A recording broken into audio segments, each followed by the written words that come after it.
Hello everyone. Hôm nay cái bàn phím nó về thì Gia sẽ khui ra cho các bạn coi cái mẫu phím này là mới nhất của năm 2024. Và nó có những cái công nghệ mà thật sự ra là rất là thích. Mình chơi với lại thằng Trung Quốc, những cái gì mà công nghệ mới ra là mình đều có hết. Không có phải là xài ba cái đồ cũ quá đát quá hạn người ta thải qua đây. Đây là cái mẫu bàn phím đến từ hãng Aza. Mà Aza nó làm bàn phím không phải là những cái mẫu bàn phím Aza mà thật sự bên Việt Nam bán đó nha. Mình nói thiệt là những cái hàng rác của mình ta thôi. Còn những cái mẫu cao cấp như vậy nè, ở đây không có bán. Cho nên nhiều bạn nói là Aza cái hãng này nó dở. Nó thật sự nó không có dở đâu, chẳng qua ở đây thu hàng rác của người ta về mà đòi ngon. Ngon cái lờ. Hàng Aza này nó thương hiệu của nó là lớn chứ không phải là nhỏ nhắn. Còn cái này đó, khui cái này ra. Đấy, sống ở đây lụm đồ rác, môi đồ rác người ta xài xong mà chê đồ của người ta dở này nọ các thứ. Tư duy bó tay. Đây,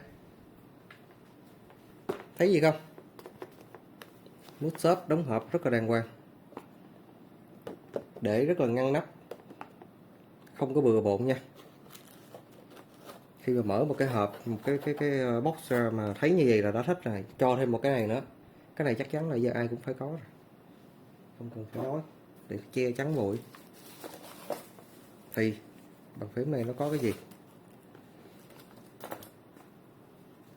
đây, các bạn biết gì không? Đồ xịn nó sẽ không bao giờ nó đi kèm với những cái option như là những cái nút keycap hay là những cái switch rời ở ngoài hay là cái gì hết. Đồ xịn nó chỉ có đơn giản vậy thôi. Thậm chí có một số hãng nó còn không cho luôn cả cái độ gấp này nữa. Chỉ có đồ cùi á, nó bắt đầu nó mới cho thêm một cái mớ ba cái đồ linh ta linh tinh. Mà thật sự mấy cái linh ta linh tinh đó có bao giờ xài tới đâu.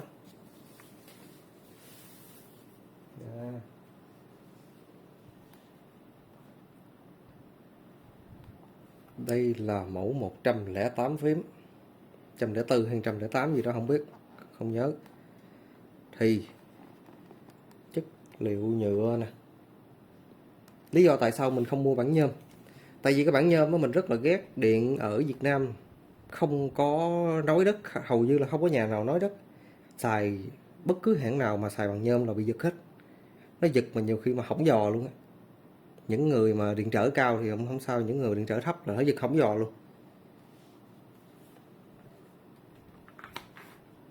Đây là phiên bản AXA V3 Max nha, V3 Max AK35i. Và ở đây nó ghi rất rõ là nó xài switch của Avocado, Black Cream Yellow nè, có chuẩn CE, có chuẩn OK, CA, FC rồi, số series rồi. Bên này cái cục wireless sẽ nằm dưới đây, có hít nè ha. Các bạn có thấy nó làm tới nỗi mà nó có thêm một cái cục hít ở đây nữa.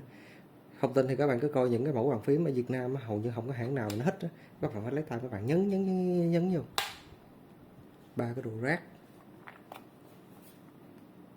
Và cái phiên bản này, phiên bản cao cấp nhưng mà cũng chưa gọi là cao cấp nhất của hãng, nó còn nhiều phiên bản nữa. Nhưng mà riêng về cái dòng mà một full size này á, là nó là bản cao cấp rồi. Ở đây nó sẽ có cái phím gạt nè, USB, Bluetooth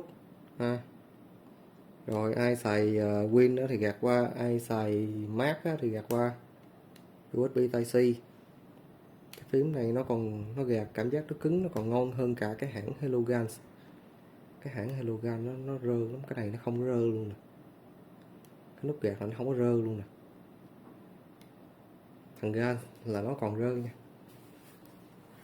Đây nó sẽ có thêm một cái LCD nhỏ nhỏ đây nè. Và trên cái LCD này dĩ nhiên nó sẽ có một cái lớp keo warranty.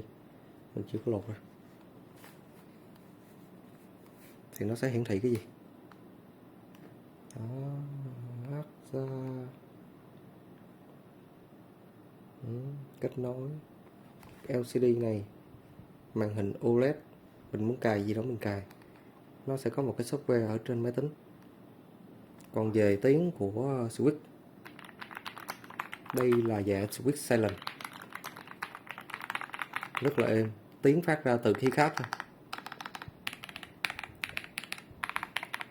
Và có một cái video tháo cái bàn phím này ra. Ở bên trong cái bàn phím này nó có bao nhiêu lớp, nó có bao nhiêu miếng foam và nó cách âm như thế nào là có post một cái video trước rồi. Cái này thì mình sẽ không nói về vấn đề đó nữa, mình chỉ cho review cho các bạn xem sơ sơ thôi.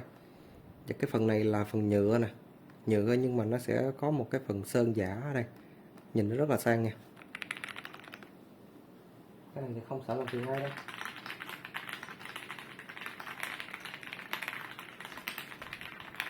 Tiếng rất là đều, hầu như gõ phần nào cũng đều hết.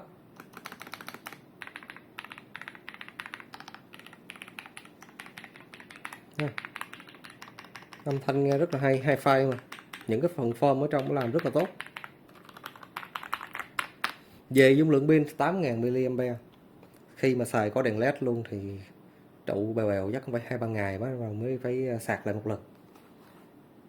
Mà hình như bữa mình coi là cái này nó có cả quick charge luôn, sạc nhanh. Cái đó thì các bạn có thể lên các bạn coi lại cái thông tin này. Mình mới cầm mình cũng không nhớ nổi đâu. Và phiên bản này là phiên bản có đèn RGB nha. Nó có một cái phiên bản AK35i V2 thì cái bản V2 nó lại không có đèn RGB nha. Bề ngoài thì giống nhau.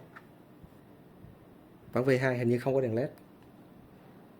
Mua phải coi là phiên bản đèn trắng hay là đèn RGB. Rồi, mới đây 7 phút rồi. Ok, review sơ sơ thôi. Còn bạn nào muốn coi tháo ra bên trong thì mình có một cái video review rồi. Thì cái bàn phím này mình để mình xài luôn. Bạn nào thích order cứ inbox cho Gia. Giá chưa tới 3 triệu. Và với một cái phiên bản gọi là cái switch avocado đó nha, rất là tốt. TTC V2, V3 gì đó thì bây giờ nói chung là switch nó rất là nhiều rồi. Avocado này ở bên đó đánh giá rất là cao, thậm chí cao hơn cả thằng TTC luôn. Rồi, cảm ơn các bạn đã xem video.